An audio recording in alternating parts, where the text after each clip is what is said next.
Okay, so we're back. Um,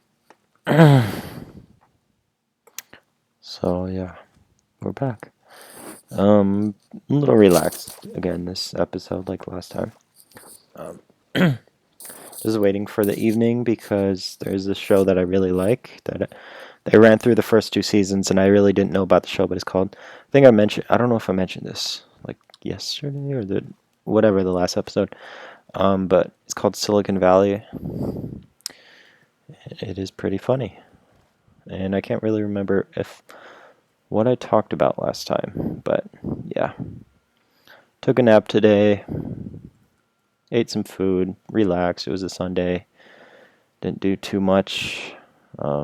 Ate a lot. In fact, I weighed myself and I gained almost like 3 pounds of just eating just stuff. I made sure that what I ate was either meat or had fiber or something that convinced me that it was worth um, it wasn't going to stop me up too much. So yeah, ate some fruit and different things today. And, last couple weeks I lost like 10 pounds or I don't know. I lost some weight, but I don't want to put it back on. But hopefully that's just my hunger is just from my body healing and recovering from the week and from exercising and stuff. So we'll see. We'll see how that goes. Um,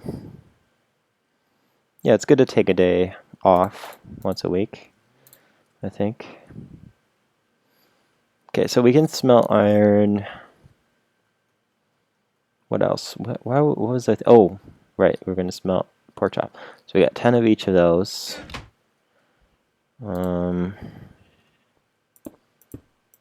Yeah, let's do that. Let's go ahead and just smelt some of this. And yeah, let's get these going. And then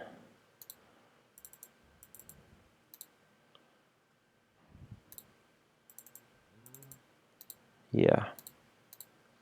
So I tried to, it's funny because I wanted to get out today and do things.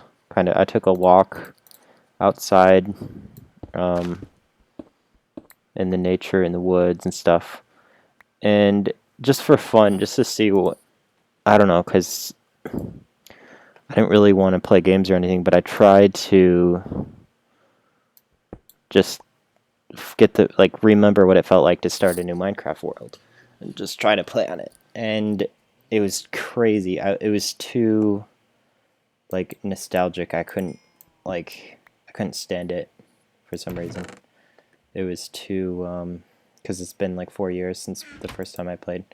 So it's one of those things where when you spend enough time doing it, or when you spend enough time in a place or something. Like when I was in Japan after 3, I knew before I left there, I knew that I was going to be sick of it, and or something would be, I would feel like it was the right time to leave.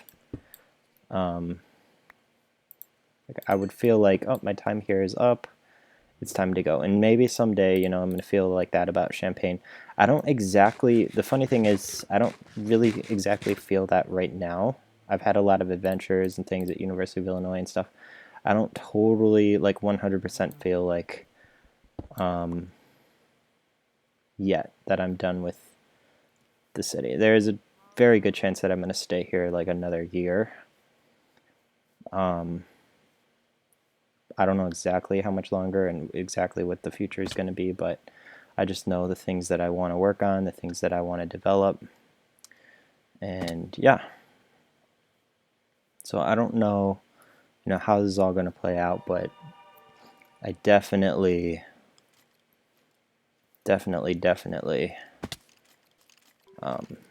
feel like I've had I can, you know, I'm like past the nostalgia stage for Minecraft, and that's probably because I've played on a few different communities and played the game probably way too much.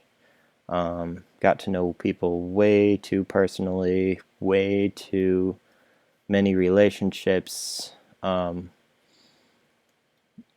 Minecraft, way too real of a thing. Like it's actually quite interesting how it's become like it's it's Minecraft was basically more because I played it so much at times that it was more of my life than school, than a lot of other things, even in real life. It was even more um, in Minecraft, which is kind of crazy. But yeah, why do I want that dirt? I don't need the dirt. I don't need it. It's it's almost like I don't want to get rid of it because it's like a consumable. It's a non-infinite resource. I have this there's like this OCD kind of, I don't know how to explain it. There's this kind of like, okay, you know how like the world is, everyone's trying to go green and like, not use too many fossil fuels and blah blah blah blah blah. Well, um when I play Minecraft, the crazy thing is that I actually like am very green, if you will. I try not to destroy the world. I used to actually, like on the server that I played on, I used to need sand to build things. And I would harvest, I would find a desert and I would look at the desert and I'd be like, that's a nice desert. I'm not going to mess it up. And I would actually go um, under the desert. I would dig like this kind of thing. That, you know how you like harvest sand using like torches? I would do that, but what I would do is I had these wooden half slabs that I could mass produce, kind of by planting trees and so forth. And I would place here. I'll show you visually what. I'll just explain this. So imagine like this is like where the top layer of sand is.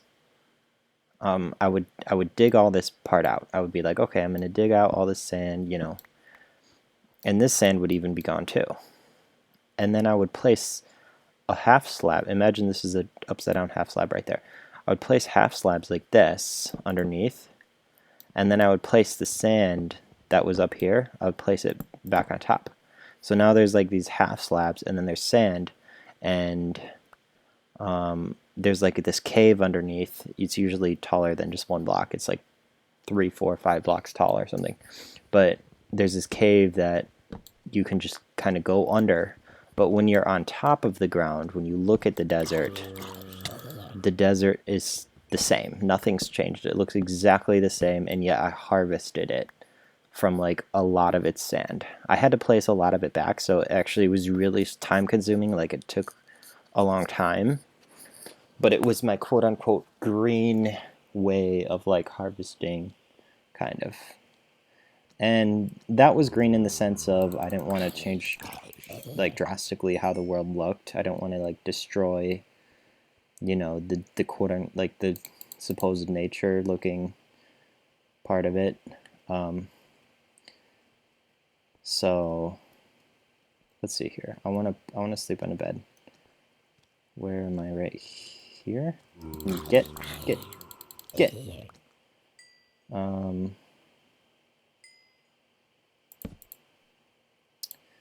But yeah, that was my supposed way. Oh my goodness, I hate Rotten Flesh. But yeah, I couldn't play the game by myself. Like, all the times that I play, like if there's some other people online, and I haven't seen them for a while, then that's fine. That's awesome. That's like, hey, what's up? I haven't seen you in a long time. How are things? It doesn't matter how long they've been offline. I'll say hi. I'll see what's going on. I'll be friends, you know. But playing it by myself, like like it's almost depressing to. It's not like depressing, but it's like too. It's kind of weird. I don't know how to explain it. Imagine if you were like. Imagine if you were like born in this house, and then when you were, you know, you grew up in the house. You had all your memories in this house. You you kept growing up, and you visited this house when you were 30, when you were 40, when you were 45, when you were 50. And then you were like really old, and like you were going to die, and nobody cared about this house anymore. It was just this old, I guess I can't explain like a feeling. But like you come back and there's just this house, and then you you kind of sit down, act like you're going to do the same thing that you did your whole life in this house. And you know it's like pointless. It's like this is stupid. Like this is just a waste of time. Um, you know, like let's say you had like children and a wife and all this stuff, and you had pets and you had friends and family, and then somehow there was some kind of like war or something, and you just lost all of it, and you were too old. Like there was no way you were gonna get any of it back. There's no way, and you just kind of sat in your house and you just started cleaning the house and you start like cooking and things like that, as if you were gonna like start a family again, as if you were gonna have adventures again. But like there's none. There's no way. So like you get this feeling of like this nostalgia, or this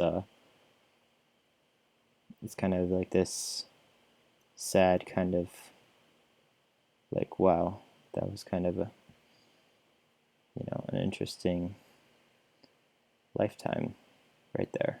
That's kind of how I feel about Minecraft. It's like spent plenty of time playing this game, probably way too much, and yeah. And I've admitted that from the very beginning. From 4 years ago, I used to say 4 years ago that I play Minecraft too much. So, so that nothing's changed about that. But I haven't really made progress past the accepting stage of the addiction. Well, I have. I haven't. Um, um, haven't really played Minecraft at all recently. And I'm not saying for sure that I'm not really going to play in the future, but it's probably not going to be the same, because I used to play in this one server that was way more popular, way more, got to know lots of people, and and after that server stopped, I never really had the same thing, but I did have another kind of group of friends and people that I knew. This semester, I've played a game called Factorio with people online, and they're a different kind of people. They're a different kind of group. They're more older guys, just kind of, um, and it's a little less. I don't know if the game is as. It's a lot less VR-ish, a lot less like, oh, this is my home, and it's more of we're just continually building like factory the whole time. We're just continually tacking up. Like the whole thing is just that. There's nothing really too much more. There's some fighting in it. We talk about some stuff here and there, but it's not this. It's not. You don't got the feel of, you know. It's not like multiplayer against each other. We got wars and stuff like that. It's different. When you got a world you actually believe is that you can visualize, and that's kind of what this first person is. What this three-dimensional reality is. It's this world you can visualize. Tech the thing that I find way crazy and I'm just kind of thinking about this now, but um, so humans, so we think that we're limited to like this three-dimensional realm and everything. But when it comes to games, when it comes to like video games, it's only 3D to service what our brains expect, what our minds are used to, what they're, you know, constructed to work with, you know.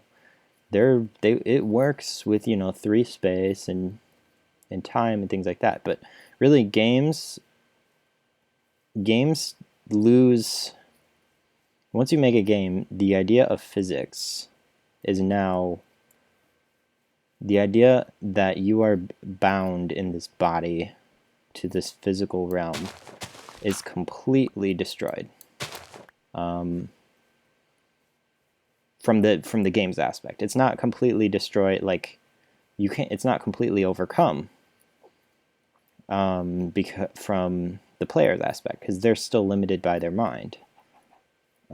They still. That's why we have this 3D game. That's why people like this game, because it works as you expect the world to work, where you can kind of hide away in some little hole over here and leave something and remember it's there and come back to it and things like that. Like it works. Our brains work with this kind of 3 space, 1 time dimension thing. But I mean, time. I mean, we're kind of limited by that because you can't really make copies. Like you can't make a fractal game, like a time travel game where somebody, you know, actually physically can affect their past and things like that. You can't really. There's no way to simulate that, because you're still bound. Your physical body is still going to process things by time. Your brain physically is pretty strongly bound that way, computationally. So to overcome that would be a totally different level of ideals here. But just speaking of the space, the 3 space and the 1 time, imagine if we had a game that output a representation, maybe pixels, maybe something else, but it was a representation of, you know, 4 dimensions, or something with more, yeah, with 4 spatial dimensions or something way more complex. Now, would we be able to use it? You get used to it? I don't know. That would be maybe a lot of processing power. That would be maybe a strange, you know, thing for someone to get used to, because their brains are not really meant to just kind of parallelly work with that. Usually when we work with things at that level, it's just considered math or something. But imagine if someone somehow was able to get used to it, somehow able to train their senses or their brain to actually like physically use, you know, like the parallel parts, like the visual input and kind of spatial reasoning with more dimensions. Imagine if that was possible. I mean, it might be difficult, but it's not like that crazy of a thing. Like it might be kind of crazy for the brain, like our biological brain, but there's nothing crazy, like there's no extra like crazy physics or anything else that would be needed to be involved to achieve this. You wouldn't need anything that groundbreaking. You would just have to, I mean, it would basically just be a brain that's just, rather than specialized how they are now, it would be specialized a little differently. It wouldn't necessarily need to be that much bigger, faster, or use any kind of quantum physics or anything like that. It would just it would be similar to our brains now, but they would be, the effect would be different. The effect could be more interesting. So yeah, we could make something like that, possibly. I mean, we already train people's brains to get used to, like, for example, language. Like, that impresses me. The fact that people can learn languages and to speak them as if it's like, as if they feel one with it somehow, which they're, by the way, it's very like, there's a lot of bad things, I would say, like the fact that people feel that somebody is a jerk or someone's mean if they're like a grammar Nazi, for example. So the fact that we like intertwine these things with emotions, I mean, I think it's possibly okay, but we have to recognize that that's actually, that can introduce flaws. That can introduce things that truly are less efficient or truly are limiting us. So if somebody, for example, if somebody's a grammar Nazi, there might be a lot of people who are like, hey, you know, you're inhibiting nature or something like that, and they might be right. But it is true, and I think there's a lot of, I think it would be easy to kind of bring up something like the metric system, for example. Like, that's like an easy example because a lot of people would agree, like, oh yeah, we should use that instead of inches and things like that. But people are used to inches. Well, exactly, but that applies to everything, not just, you know, measurements. That applies literally, like, that applies to grammar too. If there's a specific way of grammar that requires this higher kind of form of speech, in order to get this nice effect of an inductive properties, which, by the way, I have examples of this, but I don't really feel like it's necessary to get into them. We should be open to that and to realize that, oh, there is no, like, any emotions or any kind of response that someone kind of feels, I don't know, kind of feels like someone else is being picky or something like that. That's just a natural response. That's a naturally, that the reason why that response is there is because it's how nature works. It's how our brain, like, we guess the easiest. Our minds kind of go with what we think is true, and so do our emotions and other things like that. It always guesses like the simplest solution. And what's sad is there's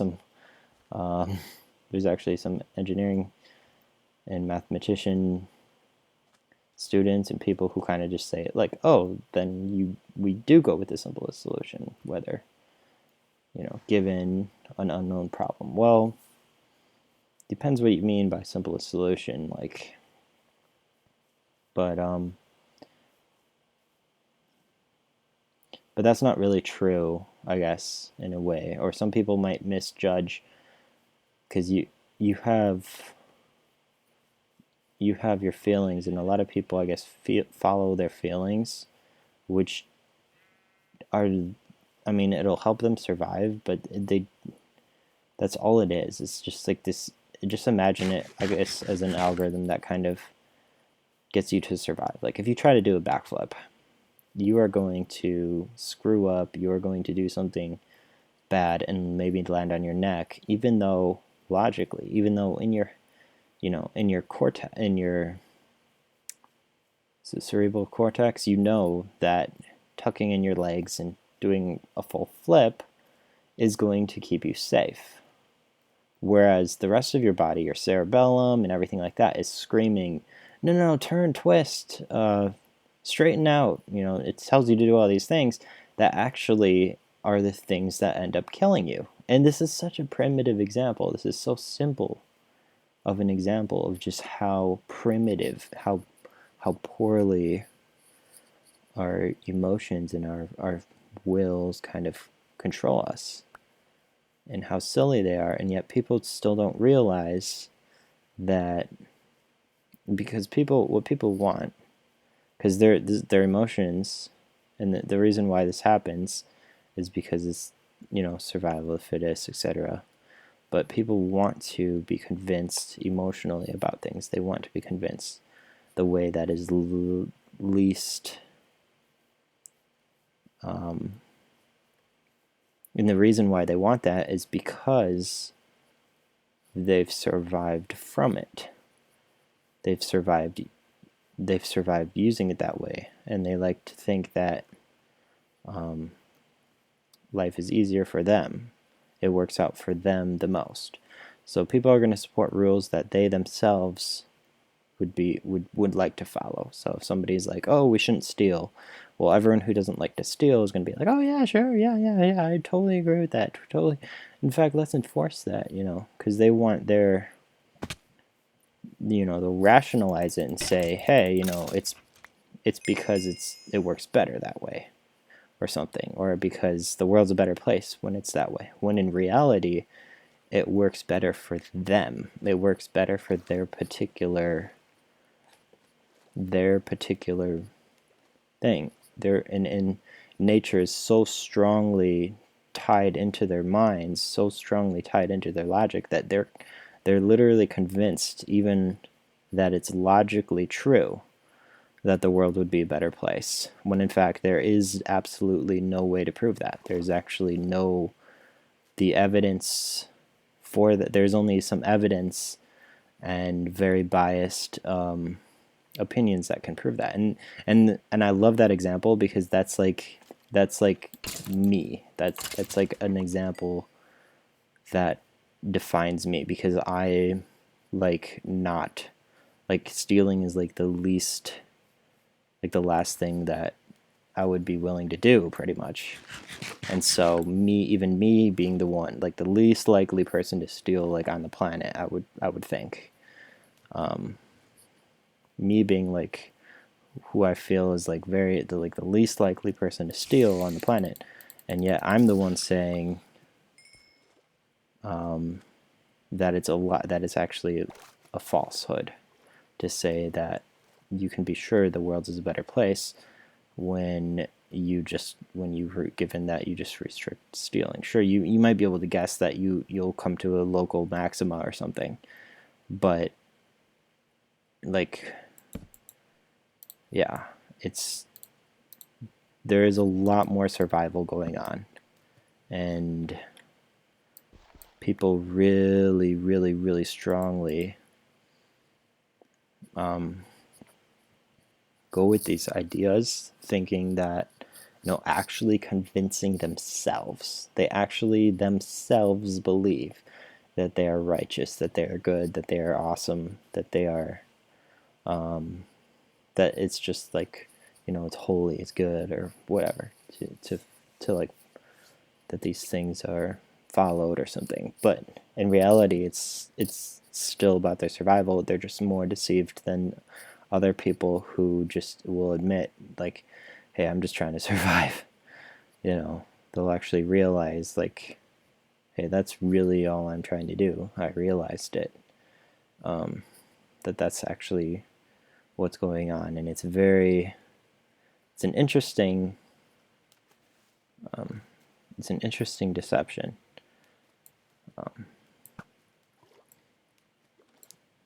It's sad, but because the more people, because people don't want to believe it, and yeah, but it's okay. I think it's okay to realize that these things. So yeah, very deceptive. Humans are very deceptive. If you truly are truly logical about it, which is extremely difficult to to do. It only makes sense that we do things to for survival, not necessarily just for our individual survival, but I mean, because then you might say, well, why does someone commit suicide? Well, that's not, survival doesn't just imply that one particular person is trying to live their life. No. Survival means reproduction. It means genetics. It means things like that. If somebody feels like they have weak genetics, they feel like they're gonna hurt their their family line. Their way of survival is to remove themselves from the healthier versions of themselves. Essentially, they see that there's a healthier version of themselves. Basically, it's, I guess, the easiest way I can explain this. I mean, it's very simple, but it's very hard to. It's very hard for people to accept because accepting it might prevent survival. Because people like to judge other people and think that, oh, well, this person did something altruistically, or this person is a very good person. When in fact there's not really. It's almost impossible to really even. Well, okay, so I don't want to really get into this philosophical thing that I figured out a couple of years ago, but there is an impossible factor here, for sure. And I can try to represent it with it's kind of hard to explain, but I can kind of represent it with an analogy. But when it comes to actual altruism, like it is actually impossible to determine.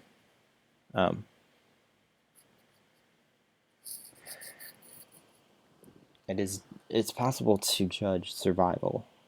You can make a set of Earths, 10 quadrillion parallel universes and kind of alter each one a little differently by adding or removing someone and seeing if one's more likely to survive. But that doesn't tell you about the actual happiness of the system, if you will. That just tells you about the survival or the causal. You can observe cause and effects. But there are things that you can't necessarily observe, I guess. Just because by definition, okay,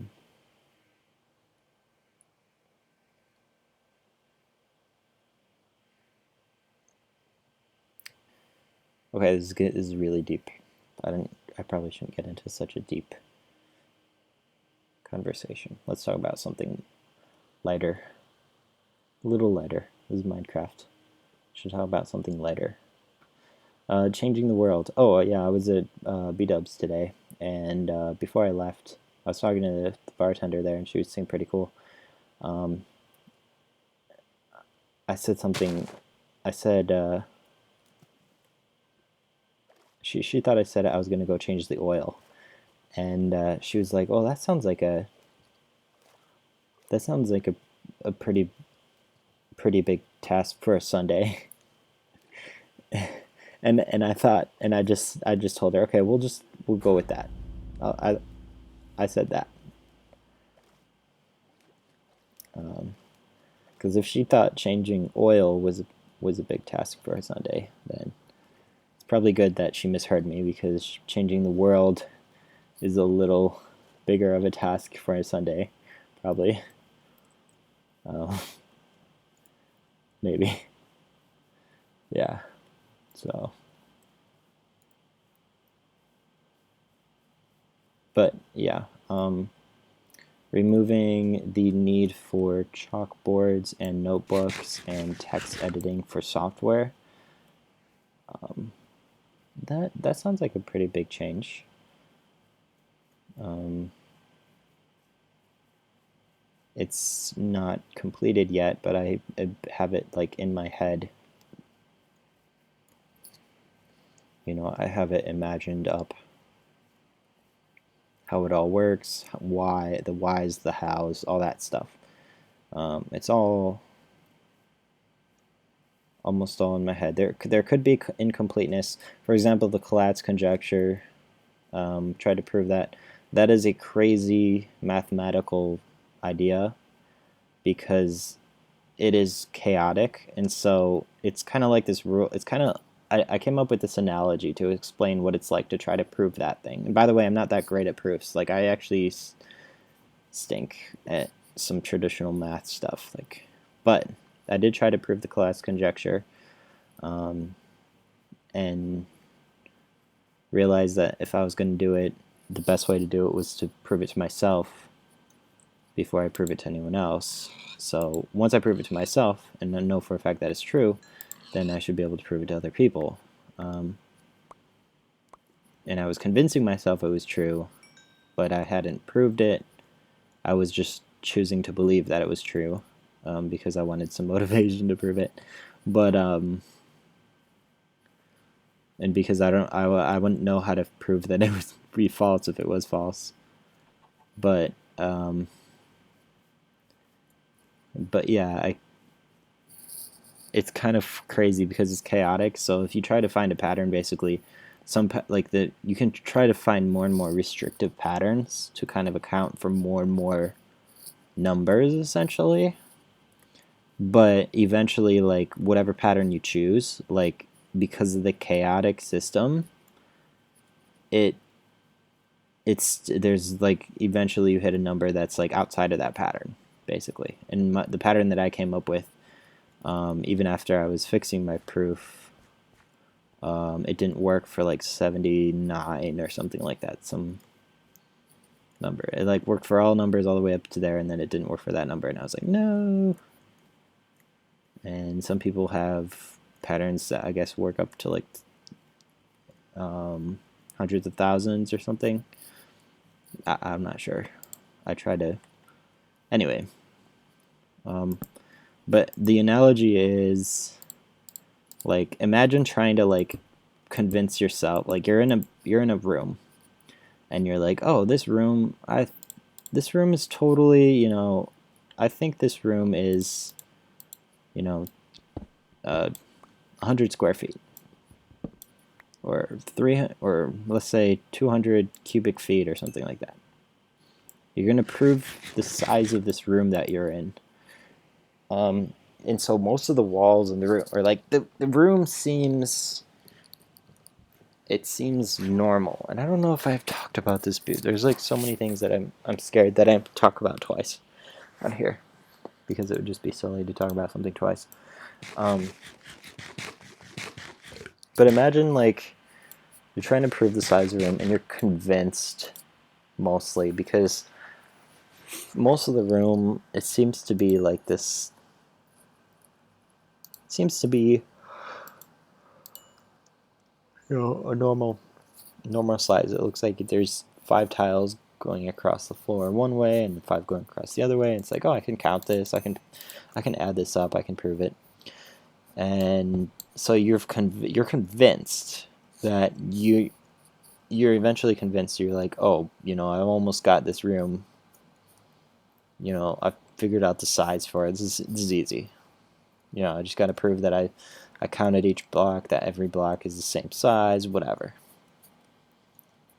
And then you're like, you go over to the microwave and you take a look inside, just to double check or whatever, because you got to write down that, yeah, I checked the microwave and the microwave was a cubic meter and blah blah blah blah blah. And you open up the microwave and you realize that there's like a black hole in the microwave. And you're like, what the heck? Like, what? Wait. What? There's a black hole in this dang it. And you can take the black hole and you can kind of like just move it. You can be like, you know what, get out of here. And you just push it, shove it to the other corner of the room. And you're like, okay, well, the microwave The microwave here it's still it's about the right size because it was right here. But you moved the black hole to the other side of the room. You're like, oh great, but I forgot I gotta count for that, you know. So you think you counted the room, then you keep coming across this black hole, and you're like, where am I supposed to put this stupid black hole? And you realize that you can't like get rid of this black hole. The black hole is just like there. And you try to measure the black hole, and like the size of it doesn't make sense. Like this, like it's like you try to measure it, and as you stick your hand in, your hand just kind of like gets shorter and shorter, and it just like disappears into this thing. And you're like, what's going on? Like, is this black hole like infinitely large? Like, what's the deal here? What's going on? And you try to stretch it, you kind of try to do whatever, and then you just kind of realize, like, wow, you know, I thought I was going to prove the size of this room.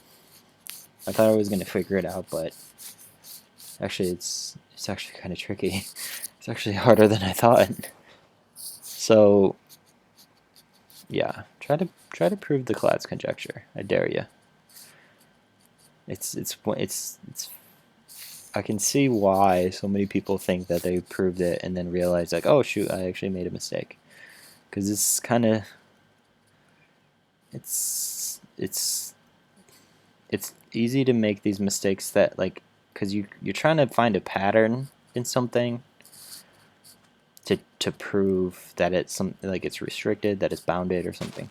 You try to and there's a lot of patterns you're like there's a lot of these like assumptions you got to make or these things that you depend on, and you always realize that one of these assumptions actually doesn't hold up. That seemed intuitive, like oh yeah, that number is always even, but then you realize that it's actually not. Or I don't know, something like that. Like you just kind of there's these little assumptions that you kind of like make, and then you're like, oh, I'll just prove that later, you know. And then you come back to it and you realize like, wait a minute, that's actually let me just prove it. And then you try to prove it, and then you realize like it's kind of actually difficult to prove. It's like, well, I think it's true. And then you find out that it's actually the thing that you're stuck on to proving it. And yeah, that's what's so cool about it. I wish they had like $1 million prize for it, because the if somebody proved it, like that would be really interesting to see exactly what the properties are to that system, because I don't know how to explain it, but it basically is a mapping. It basically like if we can't prove the Collatz conjecture, what that means is like that there are two representations of the natural numbers that we cannot map to each other. I would say is one way, is the way I like to describe it. Is it to the reason why I think it's like would be crazy, because to me that's crazy. Like to me, because then you start, because that's when you start doing math. Because so far in all of history, like anytime we do math, at least most of the time, we unless it's like Fermat's theorem or things, there's a lot of times where we might assume like, okay, well, assuming that this conjecture is true or that conjecture is true, if we can't prove it ever, then we're not just saying like assuming this conjecture is true. We're just saying assuming this like property, because we can't prove it. And so we might just have to like, it might just have to be like this axiom that might, you know, it might have to be like axiom of choice type thing, or well, axiom of choice is more like a structure thing, but because this, what's weird about this is technically it's either it's a true or false by classical logic. There is not, it's not just something. It's not like a system that you can assume one way or another. You can, like, you can assume, like, you can do useful math, assuming, whatever things you want. Like, you can assume that 0 equals 1 or something. But it might be difficult to kind of relate to like non-theoretical mathematicians what you're doing, because they're going to see some weird properties and you're going to be like, oh, well, those don't actually represent our numbers or something like that. So usually there's like these, people expect things to be visibly like mapped to stuff that they do understand, basically. Like if there's something that they don't understand, they expect that, well, if there is any sense to it, and that sense relates to what they already understand, then But really, it's just these sets of symbols that you're playing with. That's really all it is. So you can kind of do whatever you want with the symbols if it's useful. How to explain this? So and I picked up ice for like no reason. Sorry, I don't know why I did that. So the Collatz conjecture would be, if you can't prove it, then I don't know. Like, it's really weird because you have these two like constructions basically of the natural numbers. So assuming that, because like if you can't prove it, but according to its definition, like it's constructively, there's an arbitrary, like you can't test an infinite number of things, but it's an arbitrary, for each instance, there's like this general definition. There's an arbitrary statement saying that the set is true and it's a countable set. So either it's true for all numbers or it's not. Like the law of excluded middle intuitively applies. Like it is true that the conjecture is either true or false. There's like no in between, or at least intuitively that would be our understanding, I guess. Anyway, I'm not sure what I'm trying to get at here, actually, but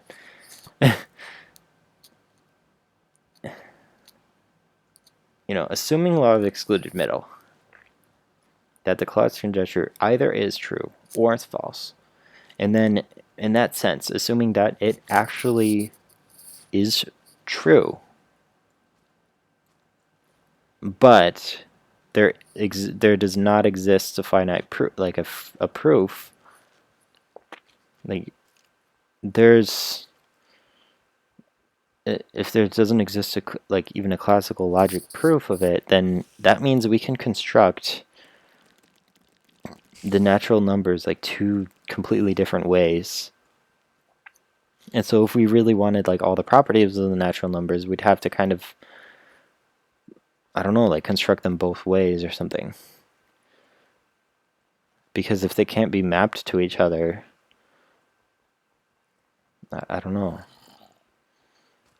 Or can they? Or can? How does this work?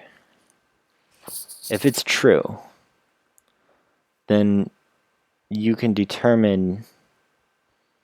Then you know the direction of the tree. Like given some number, you know how to get back to 1. Then, if assuming the Collatz conjecture is true, but you don't know how to get to a number from 1 necessarily. Because if you did, if there was an algorithm for that, that algorithm would be the proof of the Collatz conjecture. That algorithm would actually prove it to be true.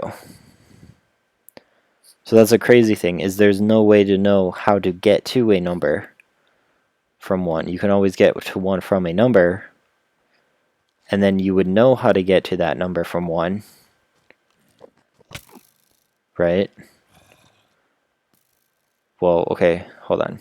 What am I thinking here? There's something wrong. There's a flaw in what I just said, because it technically, if... Okay. So, given any number, you could figure out, assuming that's true, how to get to that number from 1, because you could just reverse how you got to 1 from that number.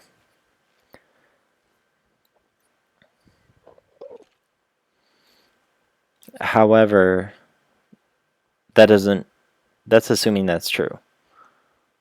This doesn't prove that it's true.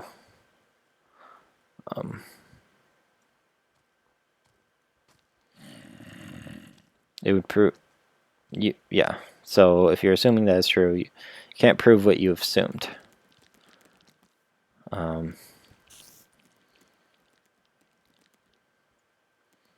Or you can't prove anything if you haven't closed any assumptions that you used. So you just proved an implication and not an actual. So I prove that assuming it exists, or it's true, then we would already have an algorithm for finding how to get to any number from any other number. You would just go to 1 and then go back to the other number. So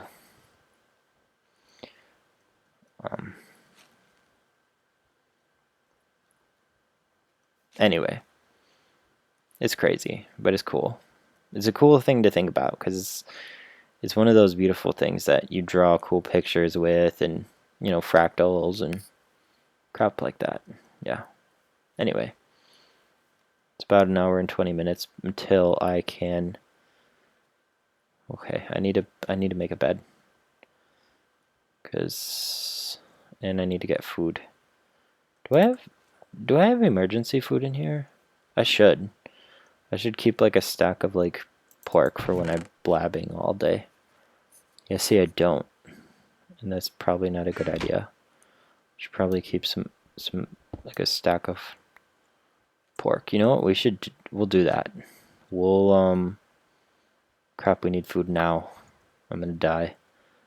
That would be very, very, very... That would be okay if I made a bed and I slept in it.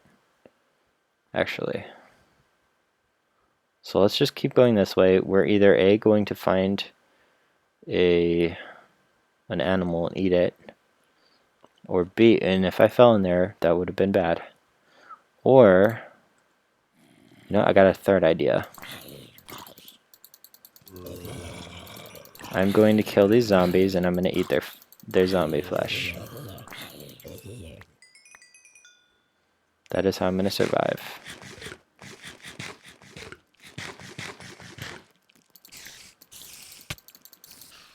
And I've survived before eating spider eyes. It's dangerous, but it can be done. Why am I saying that? Everyone knows that. Everyone who knows Minecraft knows that. Get away from me. Okay, so we survived. And I went too far that way, so I have to go back this way. So what were we talking about? Collatz conjecture. Yeah, it's fun. I don't spend time on it, by the way. Just because I talk about it doesn't mean I spend time trying to prove it or anything. I just worked on it like this last winter, but I just find it so much more interesting than stuff that's already proven. It's just cool because, yeah.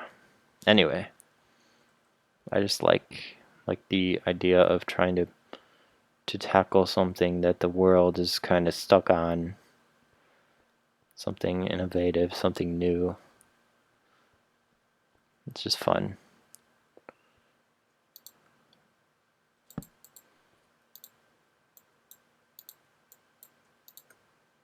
But yeah, I love how that mathematician said math is not ready for this yet. I just think that's like a cool kind of statement right there, because it's like, whoa, that's weird, you know?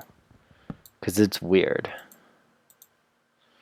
Oh, too late. I'm gonna keep this bed though. Yeah. Need food though. I'm should be okay. Boating, maybe. I don't know if I dive. Hunger. I shouldn't use too much energy if I'm boating though. I don't think. Hopefully not.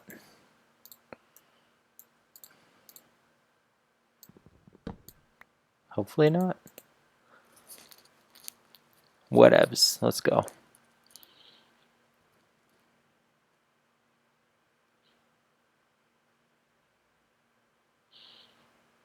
Yeah, so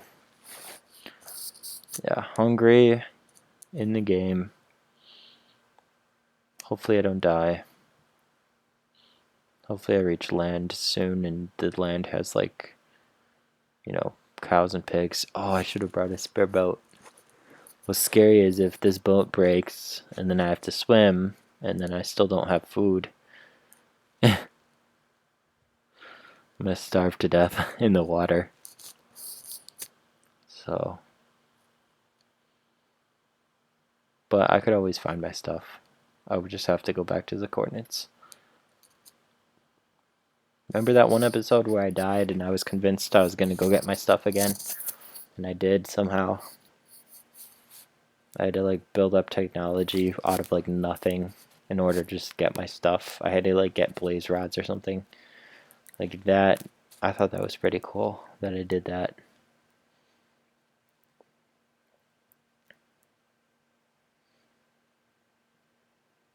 And what's going on over there? A little island with nothing on it. Maybe. We'll go back to 0. We have a course. We have a mission. Our mission is to reach infinity. Once we get there, then we can take a break.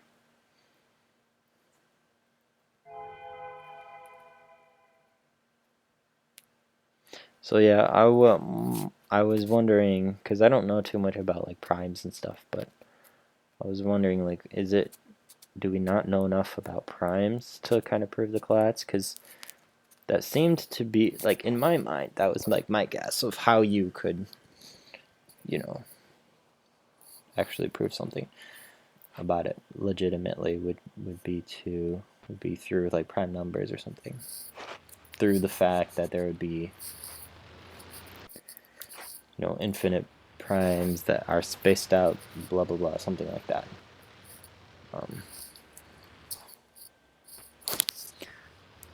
The thing that I had going was essentially a tree of schemas. So I proved. So it was kind of dumb, simple. Just a lot of induction. I kept just trying to apply induction. I had what was it? Like, you know, for example, it's proven for all 2a or 2n for all even numbers. It's obviously true. Or it's not obviously true, but it's obvious that you can reach a number lower than. So basically, I was proving. So if I was going to prove it to prove that each number you could reach a number lower than that number, then by induction that would prove the class, because for all numbers, by classical logic, not by construction, but by classical logic, you could prove that since just inductively that since you know, obviously if you can reach a lower number given any number, then whatever lower number you reach given some number, you can also reach another lower number and so on until you reach 1. So basically it's a monotone, it's decreasing. That's pretty, yeah, it's obvious. So how would you prove that each number reaches a lower number? Well, you start off, so you can create construct schemas. So it's true for even numbers because you just divide by 2, but it's also true for a 2n plus 3, I think, numbers or something. So there's this tree that constructs all these schemas, all these like something times n plus something, and this tree grows. In the tree itself, so it has a factor and it has like a constant. I call it a factor and a constant, because the factor is basically how many you multiply it by whatever number a natural number you want, and then the constant you just add to it, and that produces some number that's a schema for numbers that are proven to reach a lower number for the class. And if you prove that if you can do that for all numbers, then it'll prove the class conjecture. So I did that for using a certain type of schema that worked all the way up to like 79 or something. And then I noticed that there was an issue because there was something wrong with one of my assumptions about the schemas and about how they it's called stopped, how they stop, or what one of the conditions for stopping. So when a number reaches a number lower than itself, that's called stopping. So there's and by the way, I'm not the one who made that up. There's people who try to prove this in the past. They call that stopping. So, oh wait, there's a sheep. Sheep. Where's the sheep? There was a sheep. Where'd the sheep go? Where'd the sheep go? I hate playing this on such a tiny part of my screen. Where's the there it is. I need that sheep. I need food. I need food. So yeah, we're gonna save up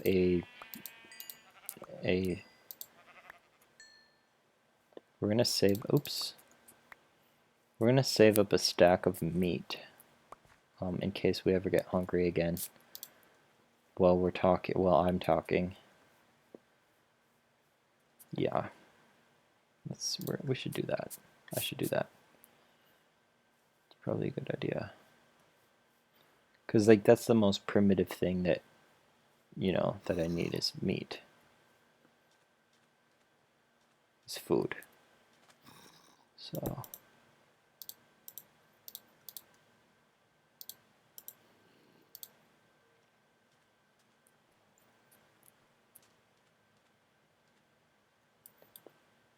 we got some torches. Kind of curious as to what's down here.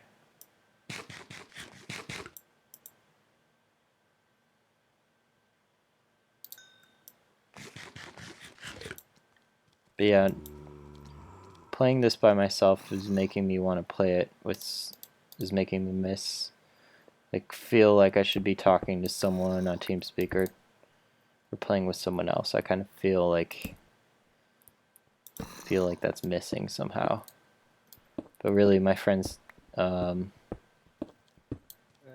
really play it much anymore.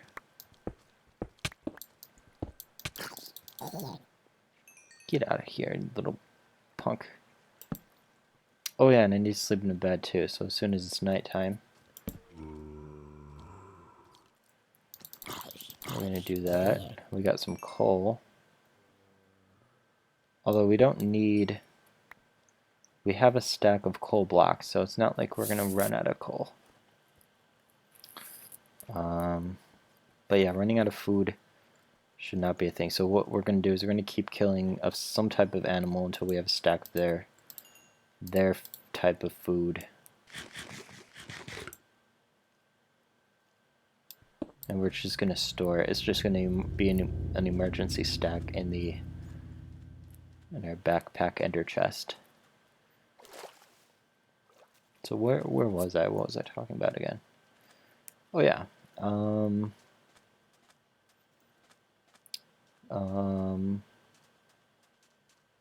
Let's see. Oh, by the way, today the date is April 24th.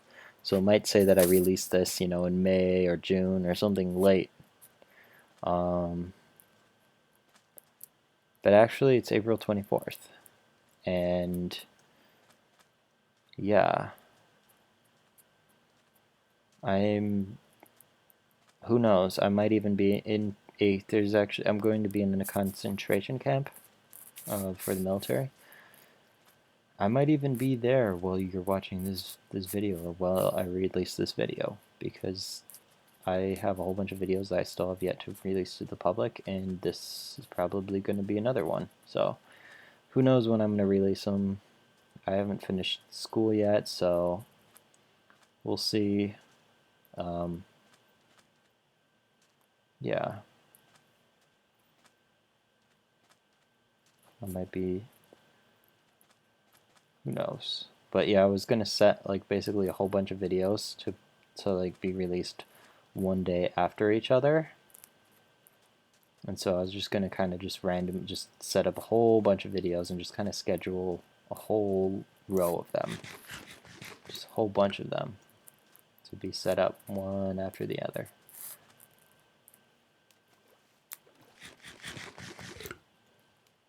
So yeah, we need more food. We're obviously low if we only have one piece.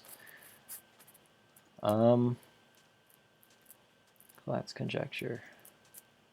So what's cool about the class conjecture is you can produce, because of its chaoticness, you can use it to produce complexity, which is an interesting thing actually. Producing complexity, it's nice that you can produce complexity with something simple,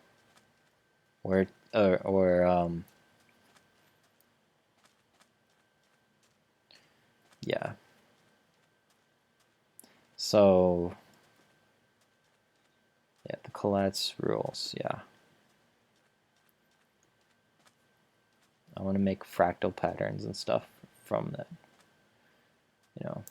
But yeah, some people try to say like, oh, I just believe that it's true. I mean, look at it. But like looking at like there's like this video for it or something where it like animates blocks or something, and it's like, no, you can't actually tell by watching it that it's true just by looking at that, because it's only looking at like the smallest like 100 blocks or something. And it's like, no, that doesn't really, I don't know, I don't think that really proves that it's like I mean you'd have to look at literally trillions of those blocks to make sure. Well, you'd have to look at infinite,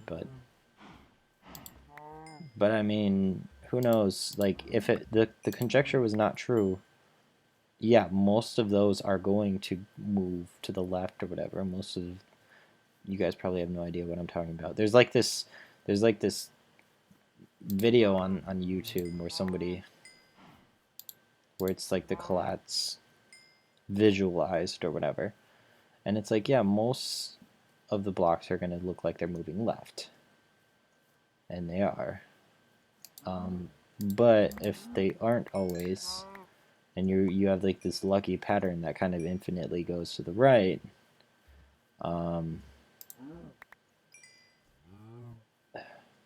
you wouldn't see that until you're at the trillions. And you couldn't really visualize it with that animation because it would be too dense. It would be too, you couldn't even, the pixels wouldn't even, wouldn't make sense.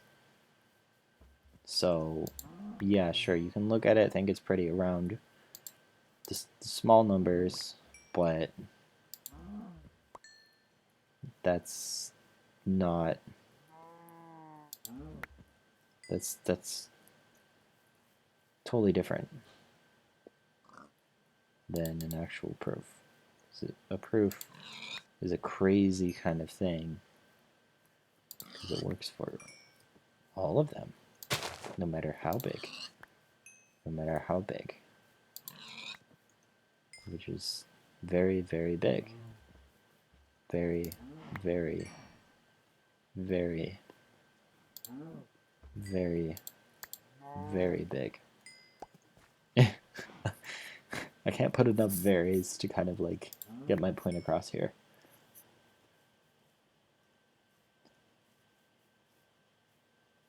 So, yeah. So yeah, it might seem that is very unlikely for it to be like false, but this is the thing, like, it might seem unlikely. It might seem like, oh, it should be true, because statistically, yeah, but there might be, technically 100% chance given some natural number that it would be true. However, if you select a random real number, there's a 100% chance that it's irrational if you select it uniformly. And yet, there's an infinite number of rational numbers in one segment, no matter how small the segment is. So, it could be that way with the class, it might be very unlikely, but who's to say? I mean, you have infinite trials, so who's to say one of those trials can't just extend? Because with a rational number, it kind of doesn't make sense in the real sense. If you think about it, if you construct a number, it's kind of like if you want to construct a random real number. Imagine this, okay? Imagine this. You construct a number, and to construct the number, you have to go infinitely down for each decimal place. You have to flip a coin. You have to roll a die, and you have to say, well, this next decimal place is, well, whatever I roll on this die. To get a rational number, you literally have to roll the same pattern infinitely. You either have to roll all zeros after some point, or all threes, or all sixes, or all 1, 2, 5, 6, 7s in that order without it ever breaking that pattern, ever. What are the chances of that happening? 0. Technically, according to probability theory. The chances of that happening is 0. And yet, we do math every day, kind of assuming this continuum space, which doesn't necessarily represent physics, but we assume it because it's easy, because it has nice properties for us to work with. We assume this real space, but according to the real space in probability theory, which we also assume in a lot of things that we work with, the chance of just picking a random real number would be 0, and yet we use these rationals a lot. So same with the class, like statistics is not going to actually prove it,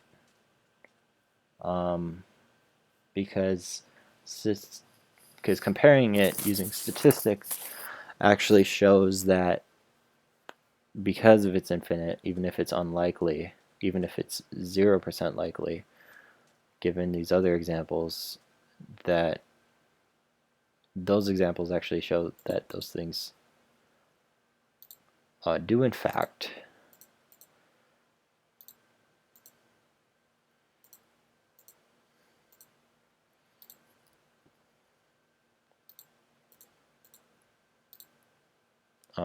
do in fact have their low probability things occurring. There's a low probability that, you know, there would be a rational number or something like that. There's a 0 probability, and yet we use those numbers, and yet we assume that they exist. We say that they exist.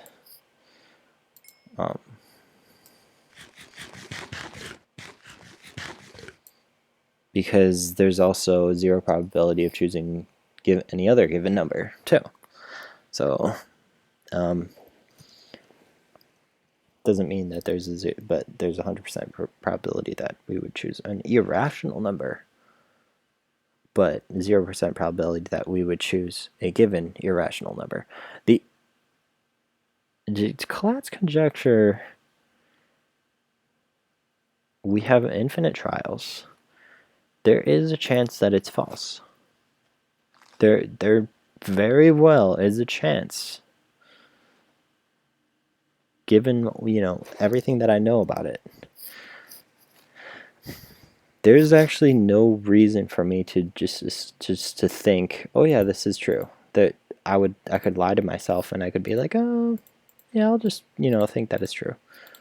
I mean, that's fine and dandy. I can kind of think, you know, that's true for whatever reason I want. It doesn't mean that's actually true. But yeah, the Collatz conjecture.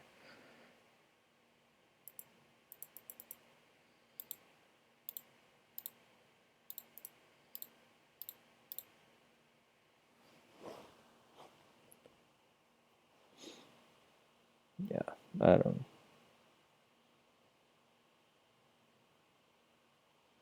So we got food. We slept in a bed. Be interesting if it was false, actually, because we could find this weird example where, well, actually, I'm not sure if we could because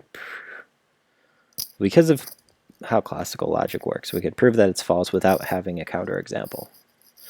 But even if we wanted to prove it by a well, we couldn't prove it by a counterexample, but even if we wanted to find a counterexample, we'd have to prove that counterexample. We couldn't just show it to be true, because you could just show, we could just keep computing a counterexample.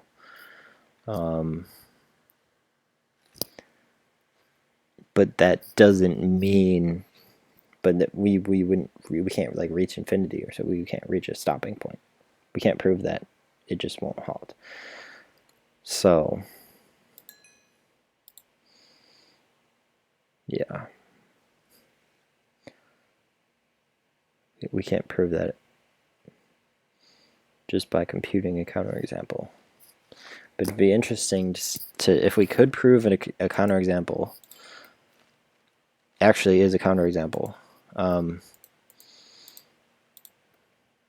know, that would be pretty interesting, because we could see an example of a number that we know it's not true for. We could actually look at it and be like, this turns into this, which turns into this number, and so on and so forth. We could keep looking at those numbers knowing full well that they're never going to, you know, come back, and try to observe properties about those numbers. What's interesting about these numbers? You know, what makes them so special? Now the crazy thing is since we're looking at the natural numbers rather than, because I'm not I don't think I know too much about this, but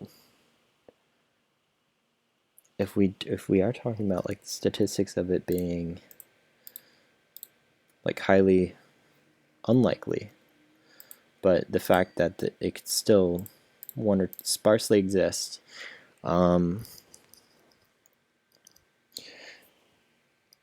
does that, how do we know that the sparse examples could be you know,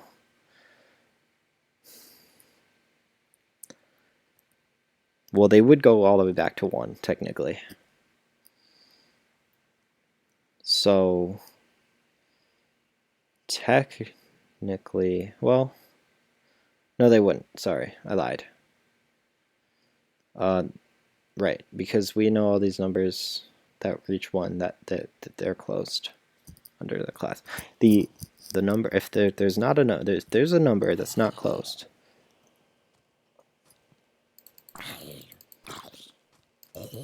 Die.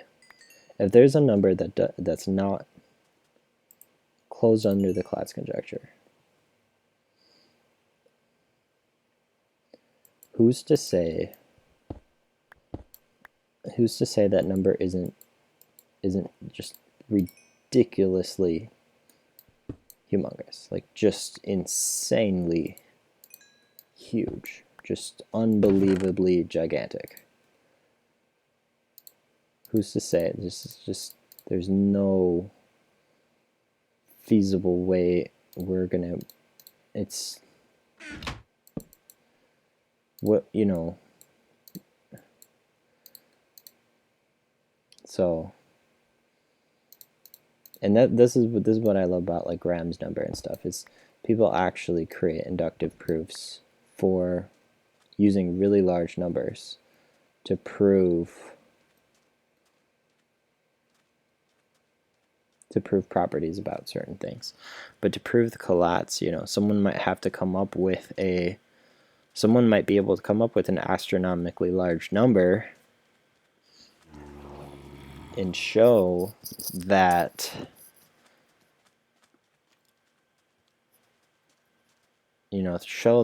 everything lower than that number is closed under Collatz, or they could prove that Collatz is false, and they don't have the number, but they have this astronomical lower bound or something, and they say that, well, for some number greater than this astronomically large number, the Collatz is actually not true, which would be kind of funny, which would be kind of interesting, because then you could actually, people for small cases, you know, they could assume Collatz as long as it's lower than that bound, which in most cases probably would be lower than that bound, depending on what they're proving or whatever, depending on what they're working on. Obviously, if it's like convergence or some kind of real, who knows, depending what it is. No, big numbers may or may not matter. Or you may or may not get by with it. Sometimes you just need a big enough number and you're fine. And sometimes it doesn't matter how big it is, as long as there is a number. Oh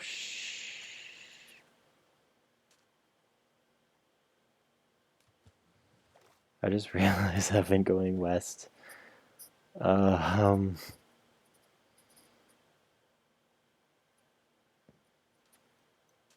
Okay, well, let's see here.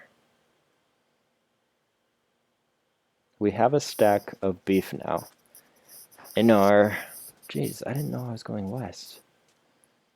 That is crazy. This might be like a 2-hour episode because I just kind of wanted to play until for like an hour and then go back to who knows what. Maybe I'll clean some, or maybe I'll watch some TV or something, or eat.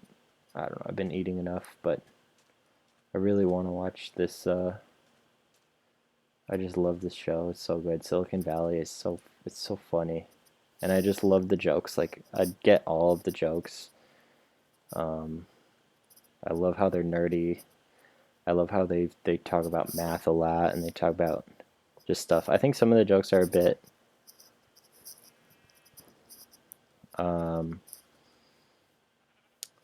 they try to joke about something, but they don't really joke about it like correctly, or they're not like doing the math like correctly, but it's still kind of funny. Like, it's still okay-ish. It's still kind of like the joke still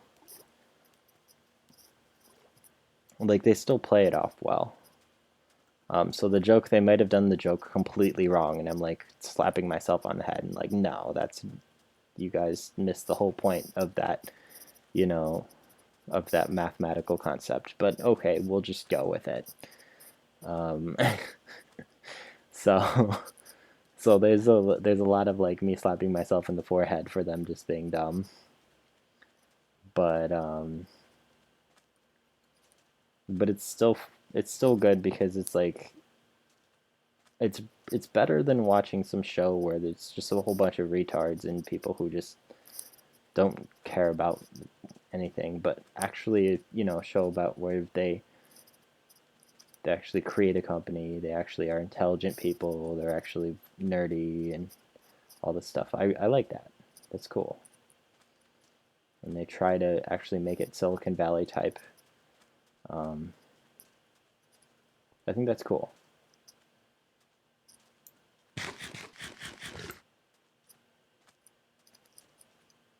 So yeah. Don't really like how there's a guy in there with like an upside down cross thing on his arm or whatever. Kind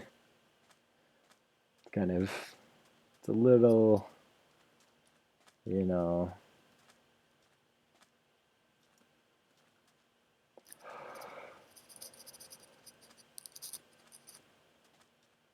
but yeah. I don't know how much ground I'm recovering because if I actually walked, oh, that's bad. It's really bad. I'd be sad if I came up to like a bed and I'm like, oh, great, lovely. I slept in a bed more farther west than another bed that I slept in.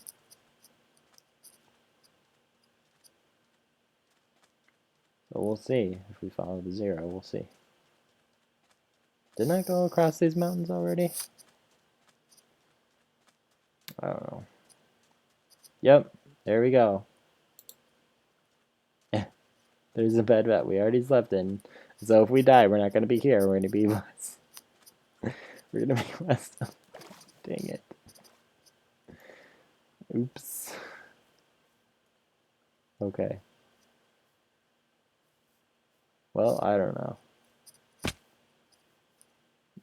I I don't get how I made that mistake. That's pretty weird.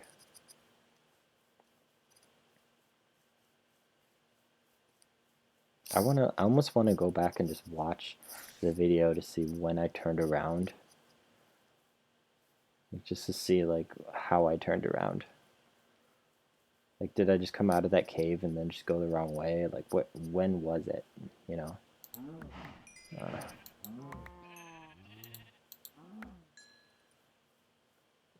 don't know how it happened.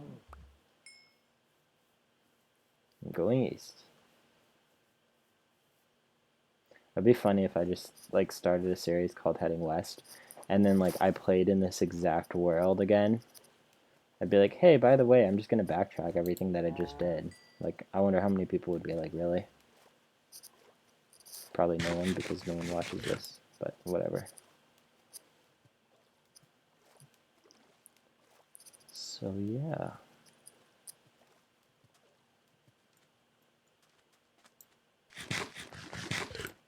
I hope it gets more interesting, just not because like I'm doing anything interesting in the episodes, but just because the numbers get really high. And then someone's like, "Oh, you like went like 200 million blocks." But I think other people have already like done that. I don't know why they don't upgrade their armor and stuff, but and get diamonds or something, but it's not that hard to do that. It's kind of easy. I mean, Minecraft is a very easy game. So just saying. And I think I'm playing on hard, but I don't remember.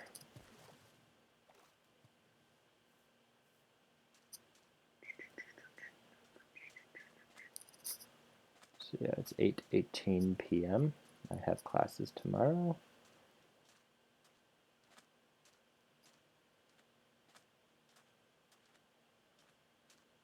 And yeah, school's almost over. I have like 3 math classes I gotta finish here a semester, and then after that, who knows? I'm gonna be working. I'm gonna be studying Japanese. I'm gonna be doing some military junk during the summer, I think. And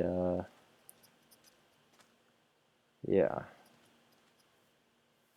a lot of my friends, a lot of people that I knew went to work for Google and Facebook, and I'm like, yeah, have fun. I didn't graduate yet. So, but who knows? I like the way Notch does things, you know. Made a crappy little game. Everyone bought into it, and then sealed the deal. The cherry on top is getting a couple $1 billion from Microsoft. I mean, you can't get any better than that. I mean, to get billions of dollars from Microsoft, you can't get any better than that. And for such a crappy game too. Yes, it is a crappy game. I love the game. I love the idea. I love the game. Like Minecraft is awesome. But it does at the same time it sucks. It absolutely is horribly disgustingly awful. How is that possible, Tim? How is Minecraft both good and bad at the same time? Well, it depends on how you look at it. The game itself, the idea of that, like, the game needed to exist. Like, there needed to be a game like this. But it's freaking written in Java. And it's freaking probably messy code. And yeah. I mean, it works. It's okay. But it's Java and it's messy and it's ugh. It's just codey stuff. It's a mess, but it's okay. It works. So yeah. The world's an interesting place. I'm like, it's kind of funny how there's so much software development, and yet people can, there can be like a million software programs, like a million, that all have the same flaw and all have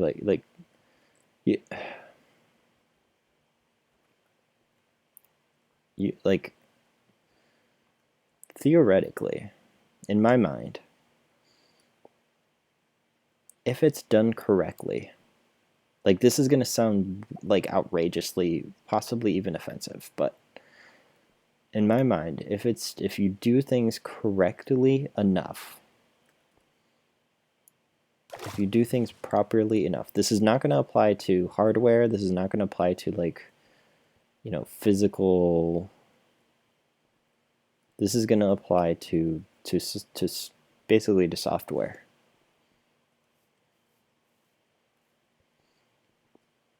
If somebody knows what they're doing, they are intelligent enough, and they understand the inductive part, they know why things need to be properly done, not because of pickiness, not because of other reasons, but because of the end result, then one human being, one person, can make the software, can make the equivalent to all the software that has ever existed by themselves.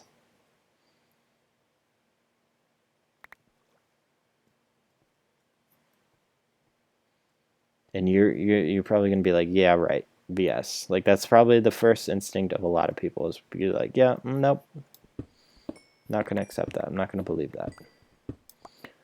But my claim is that one person, if they do it properly, if they do it the right way, if they do it the way that I'm imagining it could be done, can develop the equivalent to all the software, not like that many lines of code, not like the messiness, because that's chaotic and there's a lot of crappy stuff out there, but one person could create a proper operating system, a proper programming environment. I'm not going to say language, I'm going to say environment or structure. Um, the proper inductive structure, and then they should, for any algorithm that they need, any type of functional or distributive or any kind of function that they need, functionality of any sort, they would just have to generalize it and encode it once.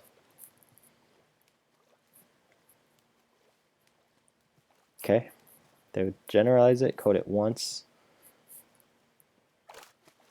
or I should say construct it once. I don't want to use the word code because code implies tends to imply in people's heads, I think, that things that it shouldn't, that I don't want to imply. Because I'm not talking about text coding necessarily. But yeah, it sounds crazy. It sounds like absurd.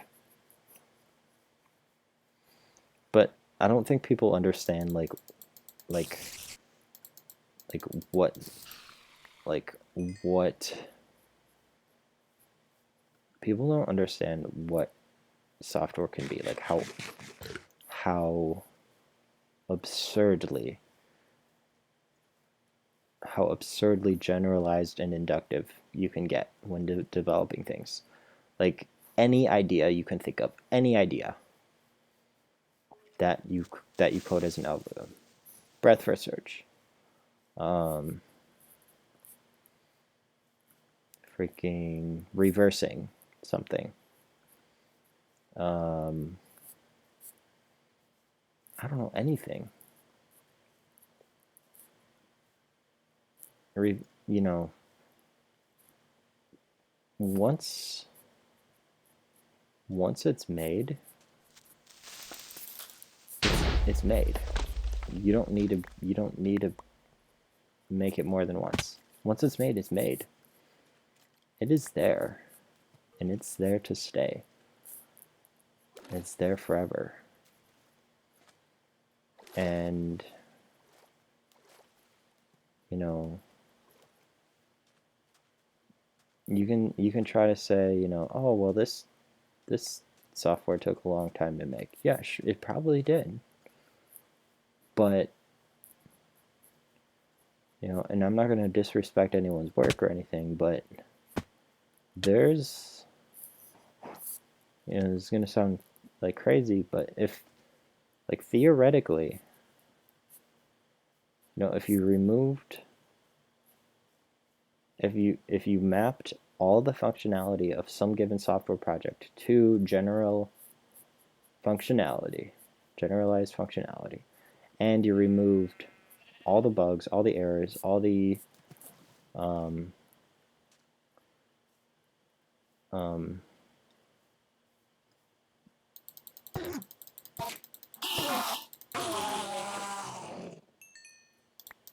if you removed all these things that were unnecessary, that made it broken, and you actually perfected it.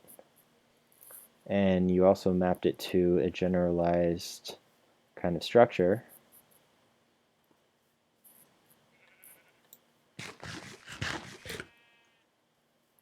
My conjecture, my hypothesis, I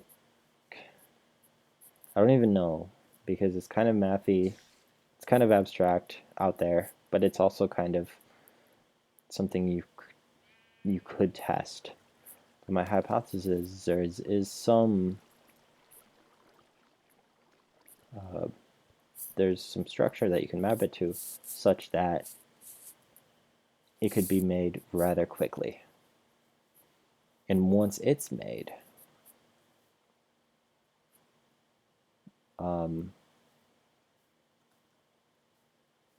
you could make other things kind of with it. So, okay, I might have to I might have to revoke some of the statements. Like, okay, like specific games with very specific, like let's say Zelda or something like that, with specific like puzzles and textures and graphics and things like that. Like the specific feel to that specific game that's supposed to play in this specific way.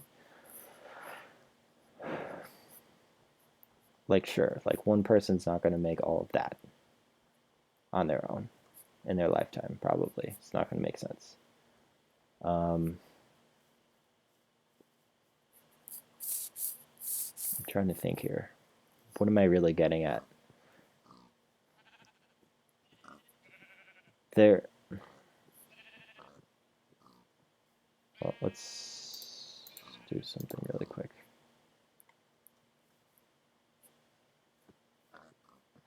We have to sleep in a bed. 57. So we need 7 of these. So we should kill some of these animals here too. And I think they should be the pigs. I think we should get 8 pig mates. Because we need food and we need to... Yeah. Come here, piggy. Here we go, we got 9.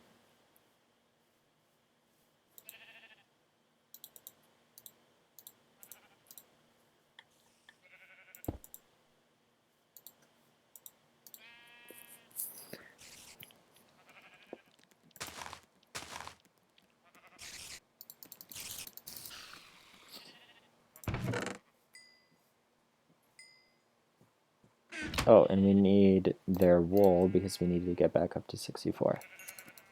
So give me some more, please.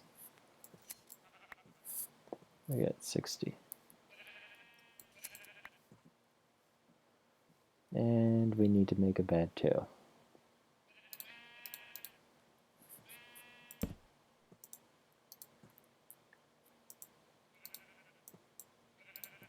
And we probably should get back to the 0 before morning, which we're going to probably do.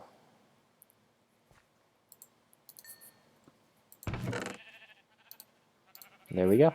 We got our stick. So now we don't have to worry about running out of food.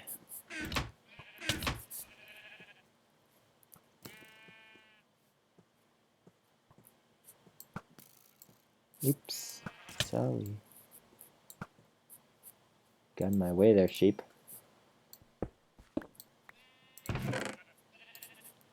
Okay, so we don't have to worry about running out of food. We're going to put the Silk Touch here. Grab the Slender Chest. And we don't need bones. We don't need sugar canes. We don't need redstone. We have breathing and fire resistance. I remember I put those on me because I needed them in case I was ever stuck. Did I just get rid of flint that I possibly need? I need the flint. Oh crap, I just picked up everything.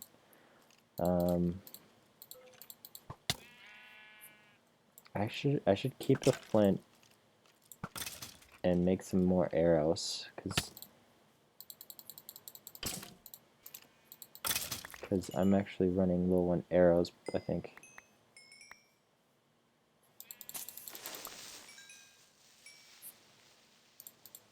Got 25, 63. Yeah, I guess I'm not running low.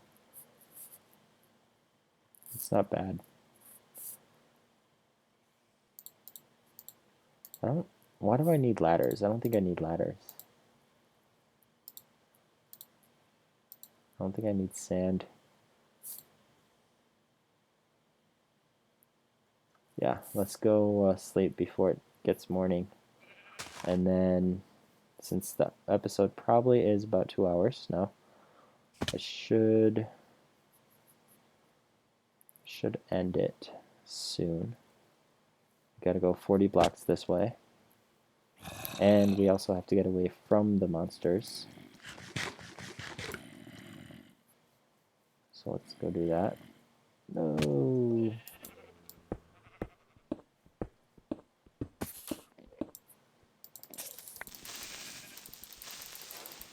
Yep, almost either died or got my... Who knows what was going to happen there. 63, okay, so we're good on wool. 63 or 64 is our... We'll say 62 to 64 is our cap. We stop grabbing more. Oh, we're at negative, so we're going to park our bed over here somewhere and sleep. Somewhere up here. Maybe here. Maybe a few more blocks.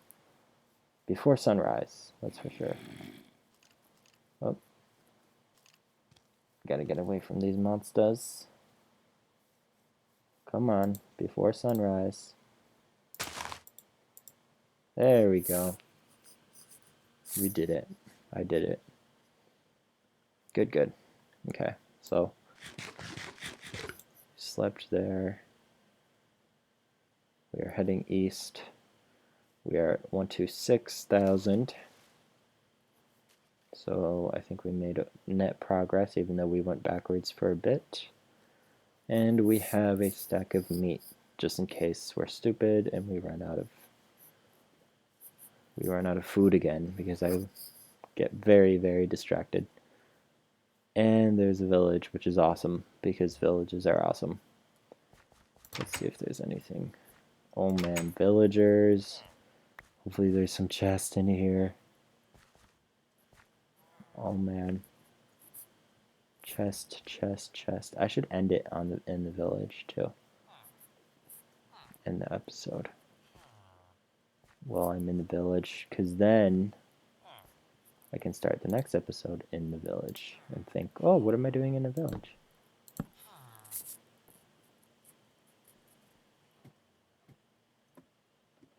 Yeah, so we slept in a bed, we don't need our coordinates. We'll be able to find where we are. We just go east of our bed and watch the video, whatever. We don't need our coordinates. Let's look around. There's no... What am I looking for? I'm looking for a chest. So it's going to be on the first floor or something. If it's anywhere. It'd be like in the corner or something. There is a chest. Please, chest. Anywhere? There's seriously no chest in this village? You know, I got flint and iron. I can make flint and steel and burn down the village.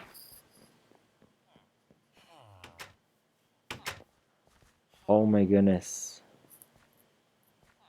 Oh my goodness. Did I really get rid of those? Oh, I got rid of those bones. I could have gotten a stack of wheat and potatoes and carrots from this. Not that I really need them. Probably not a good thing to have because they'll just take up inventory. But yeah.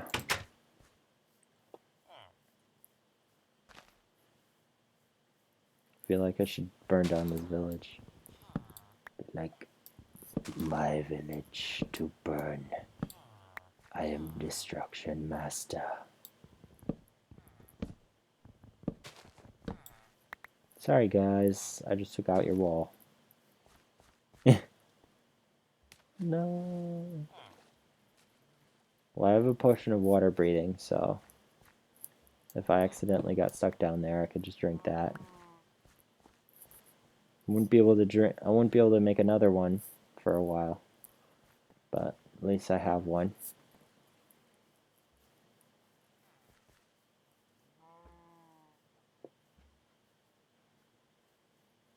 There's seriously no chests in this village. That should be against the rules of the That should be against the law. What should I call it? The law of the generation algorithm. We follow generation algorithm.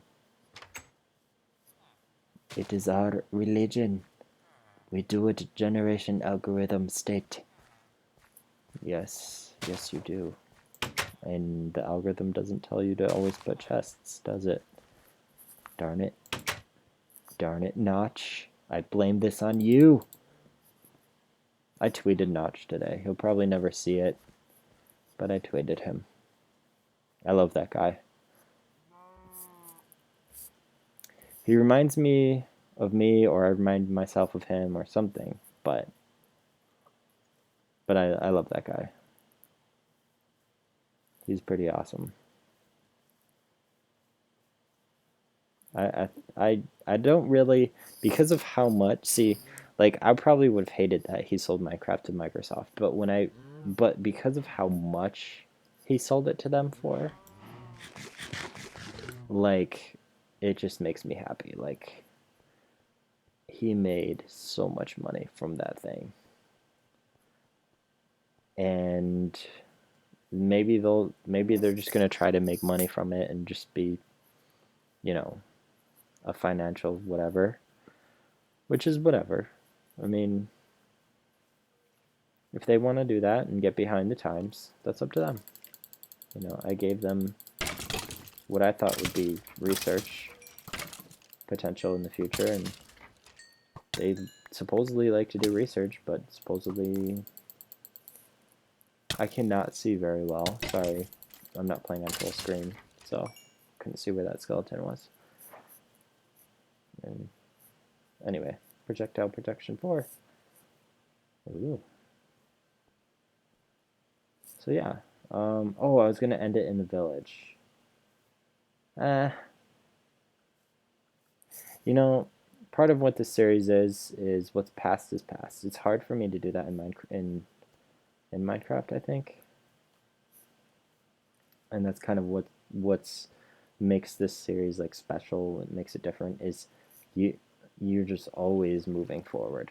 But you are also leaving everything behind, which I like the idea of moving forward and always improving. But usually I think of that as like we can, you know, remodel the building that we already made or something like that. But we can stay. We don't have to leave where we're at. We can always keep track of, you know, something. You can always sort of save all the items. But I mean you can always move forward. You can always move on to the next project or something like that. Maybe keep the old ones. But this one is different. This is like you don't just move forward, but you leave everything behind. Just because you have to move constantly. You have to move at the maximum speed.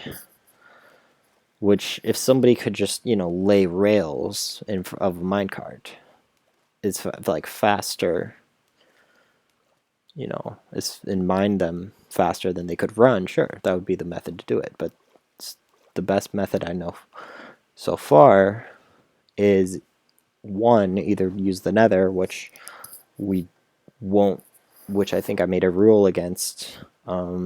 I think I made a rule where if you go into the nether, you have to come back through the same nether portal. Therefore, like nullifying any movement in the nether as for like distance. And then, or maybe, I guess somebody could just go through the nether and be like, oh, well, I made a lot of progress. Look how my nether coordinates. Yeah, but we're not going to count nether coordinates, so you can only count the coordinates as moved forward in the overworld. And so if you take that and you apply it to you're not allowed to go back through a different nether portal, then you're stuck with having to actually travel in the overworld, which I think is more, it's like a better thing to look at. It's like a better environment. You're actually you're not skipping the world around you. You're actually interacting with it and passing it and viewing it. So I did have to somehow nullify that. I didn't want to make a rule that made it like, oh, we're not supposed to, but technically we can cheat and use the nether, because I don't like rules like that. I like rules where they actually physically prevent you from doing something that shouldn't be done. Not rules that say, oh, generally try not to do this, because that's different. In my mind, it's a completely like different rule in the long run. Like in the short run, it might be the same rule, but in the long run, it's a completely different rule. So as time goes to infinity, the difference in the rules increases, I guess, is a way to explain it. So yeah, it's already like 8:44. Been playing this for a while. We should get back to 0 one more last time. And maybe it's daytime. So maybe sleep in a bed one last time. I don't know. Maybe I'll just make one and have it in my hotbar.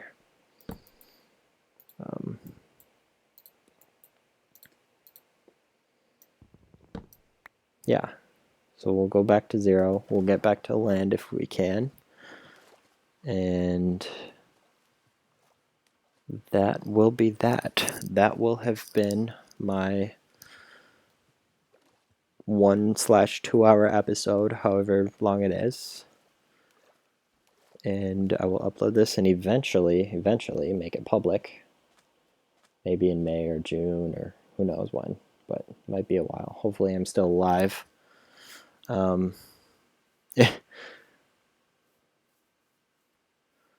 Yeah, so that is Heading East, episode whatever, maybe like 32 or something.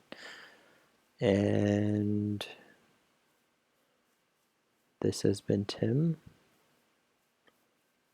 And I think I should just sleep in a bed and call it a day.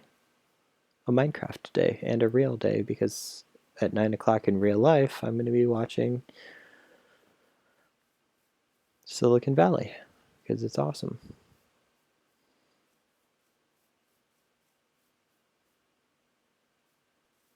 Bunny rabbits and horses. I remember when horses like came out and bunnies came out, and I was like, oh, they changed Minecraft.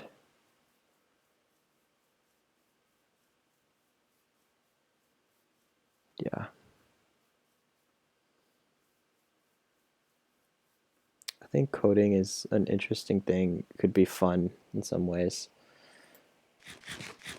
It was when I took an AP computer science class, I thought it was like the easiest class in the world. It was so easy to me. It was so straightforward. I just loved it. I ate it up, and it was like I got an A in it, and yeah, computer science. The tests were easy.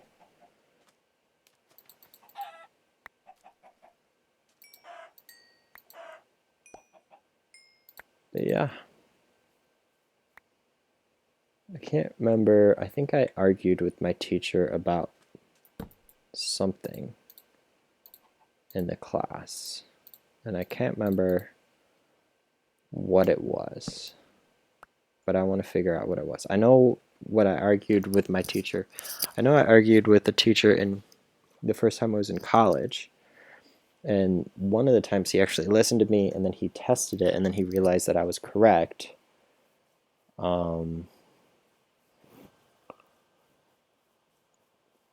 And then the second time he just didn't want to hear it. I told him, like, during a test, I was like, I know you think this is the answer, but this is the answer. So yeah, I'm very think different type of person. That's probably one of the reasons why I like Apple so much, is because once I learned about how they ran things and how Steve Jobs was, I was like, I love this guy, because he knows he's making something that's very worthwhile just by being just because inherently he's different, and so he's able to solve these problems that too many people, like, they think the same too much, and so they don't get really very far. They're not creative enough. They don't have the capability of like just seeing things for what they are, which gets annoying. But that's people all think the same, and it's just the way they are. They grew up going to public schools, everybody forced to sit down on a chair and think, chairs are not even healthy. Like, I'm not sitting in a chair right now. I'm laying down. Either I'm laying down or I'm going to be squatting or standing up. But I don't want to sit in a chair. Chairs are stupid. I always known that too. It seems like the more I discipline myself, the more I'm actually just disciplining myself to do kind of stupid things. So, anyway, we're gonna call it an episode, a day and a night, because we're gonna sleep in bed here now. And yeah, I just remembered the first time I played Minecraft right now. There was a woods like this, and there was like a tunnel that I had dug through this thing, and there was like this sky bridge that I made. Anyway, maybe next episode I'll tell you guys about. Did I tell you guys about gymnastics? Whatever. I'll talk to you guys next episode. I'll just keep talking and talking and talking and talking. I can never stop. I can just keep talking all day. And playing Minecraft is the easiest way to do that. I can't just talk. I can just talk, but playing Minecraft gives my brain something to do while I can just talk. And talking is a great way to archive my thoughts and stuff. A lot of it seems wishy-washy, and hopefully I'll make some interesting products to kind of counter that. But yeah, it's okay to be to move between the concrete and a little bit of wishy-washy now and then. I think as long as you're figuring out something that's, I think it's okay to dabble at that a little bit to if it actually helps you with your creativity, like that in a concrete sense. Thinking a little wishy-washy every once in a while can help you come up with concrete solutions to things in the long run, I think. Okay, so I'm going to stop talking about this. That is an episode that I should be ending because, yeah, that was fun. And I'll see you guys next time. Bye-bye.